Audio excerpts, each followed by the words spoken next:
រៀនសិតតែថ្នាក់បណ្ឌិតប៉ុន្តែរូបចិត្តញាក់ចំពោះនារីកុំអស់រំលងវីដេអូមួយនេះអសោះព្រោះវាគឺជាវីដេអូមួយសារដាក់ទឿនដល់អ្នកទាំងអស់គ្នាឲ្យមានការប្រុងប្រយ័ត្នខ្ពស់មែនទែនជាពិសេសជាមួយនឹងមនុស្សដែលយើងមើលទៅខាងក្រៅដូចជាអ្នកមានចំណេះដឹងខ្ពង់ខ្ពស់ប៉ុន្តែខាងក្នុងគឺរោគចិត្តសាហាវនេះគឺជាករណីរំលោភភាពផ្លូវភេទដ៏អាក្រក់និងចាជាប្រវត្តិសាស្ត្រមួយនៅក្នុងចក្រភពអង់គ្លេសដែលប្រកឡើងដោយបរិសម្នាក់នេះហើយមានជនរងគ្រោះចំនួន10នាក់ដែលបរិសម្នាក់នេះបានប្រព្រឹត្តអំពើថោកទាបបែបនេះដាក់ដោយមាននារី3នាក់រស់នៅក្នុងទីក្រុងឡុងហើយនិង7នាក់ទៀតគឺនៅឯប្រទេសចិនហើយរឿងរ៉ាវទាំងអស់នេះគឺបែកធ្លាយដោយសារតែជនរងគ្រោះម្នាក់ក្នុងចំណោមជនរងគ្រោះទាំង10នាក់ហ្នឹងបានរៀបការទៅប្រាប់ប៉ូលីសដោយសារតែវីដេអូរបស់នាងហ្នឹងត្រូវបានបែកធ្លាយចេញទៅក្រៅហើយខ្ញុំសូមបញ្ជាក់បន្តិចចំពោះរឿងរ៉ាវបែកធ្លាយវីដេអូមួយនេះគឺម្នាក់ស្រីហ្នឹងគឺអត់ដឹងទេដោយសារតែដំបូងឡើយរូបនាងហើយនឹងគាត់គឺបានយល់ព្រមនៅក្នុងការរួមសង្វាក់ជាមួយគ្នាប៉ុន្តែមិនដឹងស្មានថាបរិសម្នាក់ហ្នឹងបាន record វីដេអូនៅសកម្មភាពដែលពួកគាត់បានគេជាមួយគ្នាហ្នឹងហើយយកទៅចែកចាយនៅលើបណ្ដាញសង្គមបរិសម្នាក់នេះគឺមានឈ្មោះថា Sun Hao Su គេឲ្យរហ័សសម្រាប់គាត់ថាគឺជាបណ្ឌិតដែលមានមុនស្នេហ៍ដែលមានអាយុ28ឆ្នាំកំពុងសិក្សាផ្នែកវិស្វកម្មនៅ University College London ត្រូវបានតុលាការកាត់ទោសពីបទប្រើប្រាស់គ្រឿងញៀននៅរំលោភបំពានផ្លូវភេទយ៉ាងសាហាវព្រៃផ្សៃលើនារីចំនួន10នាក់ដែល3នាក់រស់នៅក្នុងទីក្រុងឡុងនិង7នាក់ផ្សេងទៀតនៅឯប្រទេសចិនដែលផ្អែកទៅលើភស្តុតាងនិងវីដេអូមួយចំនួនដែលរូបគាត់បានរក្សាទុកនិងចែកចាយទៅលើបណ្ដាញសង្គមនៅពេលដែលប្រព្រឹត្តអំពើថោកទាបមួយនេះចេញទៅដំបូងគេថាមានតែនារីរងគ្រោះចំនួន10នាក់តែប៉ុណ្ណោះប៉ុន្តែនៅពេលដែលគេបានស្រាវជ្រាវនិងឆែកមើលឧបករណ៍ថតវីដេអូរបស់គាត់គឺមានជនរងគ្រោះរហូតដល់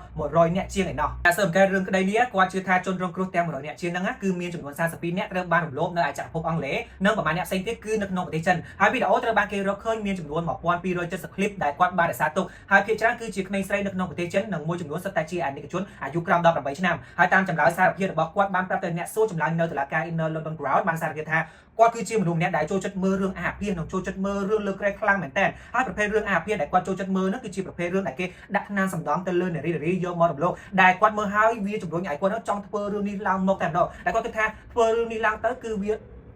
សប្បាយមែនតើសម្រាប់គាត់ស៊ូគាត់បានណាត់ជួបជាមួយនឹងនារីជាច្រើនអ្នកតាមរយៈ social media ផ្សេងៗដែលណាត់ជួបគ្នានៅខាងក្រៅនិងណាត់ជួបគ្នានៅក្នុងកម្មវិធីផ្សេងៗដែលមានការផឹកស៊ីអីចឹងទៅនារីម្នាក់នៅក្នុងចំណោមជនរងគ្រោះហ្នឹងបាននិយាយថាចេះរូបនាងបានជួបស៊ូគឺនៅ China Town នៅក្នុងទីក្រុងឡុងជាមួយនឹងពូម៉ាក់នាងហើយនឹងស៊ូនាងបាននិយាយថានាងចាំនៅសកម្មភាពចុងក្រោយមកអស់របស់នាងហ្នឹងគឺស៊ូបានឲ្យនាងផឹកអ្វីយ៉ាងបន្ទាប់មកនាងក៏បានក្អួតនៅតាមផ្លូវហើយក៏បានបាត់បង់ស្មារតីនៅពេលដឹងខ្លួនឡើងទៅដឹងថានាងហ្នឹងត្រូវបានស៊ូចាត់ការបាត់ទៅហើយគឺគាត់នៅលើក្រែជាមួយស៊ូដោយមិនមានសម្ភារៈពាក់អ្វីទាំងអស់នោះទេនៅពេលដែលស៊ូគាត់ចង់ចាត់ការទៅលើនារីណាម្នាក់ហ្នឹងគាត់តែងតែអស់ទាញនារីម្នាក់នោះទៅ apartment របស់គាត់ដែល apartment របស់គាត់គឺគាត់ជួលនៅក្នុងមួយខែតម្លៃជាង$4000ហើយនៅពេលដែលនារីទាំងអស់នោះទៅដល់ apartment របស់គាត់ហើយគឺគាត់តែងតែដាក់ថ្នាំសម្ដំឬថ្នាំញៀនឲ្យនារីម្នាក់នោះផឹករហូតបាត់បង់ស្មារតីទៅគាត់ចាត់ការនារីម្នាក់នោះអ្វីដែលសំខាន់ណាគឺចាត់ការហើយគឺមានថតវីដេអូទុកទៀតនារីដែលរូបគាត់រំលោភភាគច្រើនណាគឺជានារីដែលរស់នៅក្នុងប្រទេសចិនហើយខ្ញុំជឿថាអ្នកនរគ្នាអាចឆ្លងថាចេះហើយបរិសម្នាក់នេះរំលោភនារីច្រើនយ៉ាងហ្នឹងហើយហេតុអីបានជាអត់មានទោសអញ្ចឹងជាពិសេសគឺនៅក្នុងប្រទេសរបស់ខ្លួនព្រោះថានៅក្នុងប្រទេសចិនអាចនឹងមានទោសប្រហារជីវិតប្រសិនបើមាននរណាម្នាក់ហ្នឹង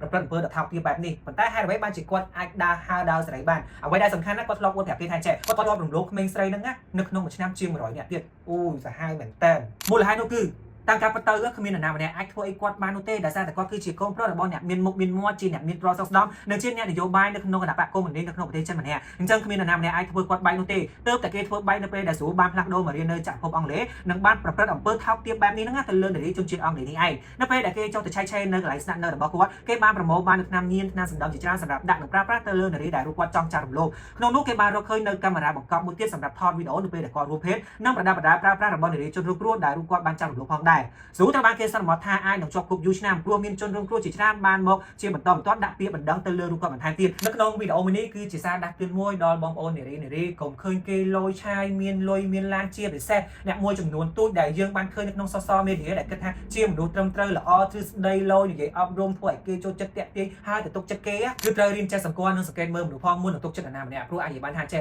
រូបរាងខាងក្រៅទ្រព្យសម្បត្តិនិងចំណេះដឹងល្អៗទាំងអស់នោះនៅពេលដែលយើងបានឃើញយើងកុំតន់ឲ្យវាតម្លៃថាគេនឹងគឺជាមនុស្សល្អព្រោះថាសម័យឥឡូវគឺគេចូលចិត្តសម្ដែងណាស់នៅខាងមុខគឺល្អមែនប៉ុន្តែនៅខាងក្រៅខ្នងគឺរោគចិត្តញាក់បើសិនជាគេជាអ្នកមានឬអ្នកមានចំណេះដឹងពិតប្រាកដគឺគេអាចដែលបង្ហាញអញ្ចឹងទេតែចាំថាចេះកាន់តែចេះគឺកាន់តែល្ងងហើយអ្នកខ្លះគាត់កាន់តែមានគឺគាត់កាន់តែដាក់ខ្លួនគឺគាត់មិនងាយបង្ហាញអ្វីទាំងអស់នោះឲ្យអ្នកទាំងអស់គ្នាបានឃើញនោះទេគាត់សុខចិត្តធ្វើមកទង្វើម្ដងបន្ត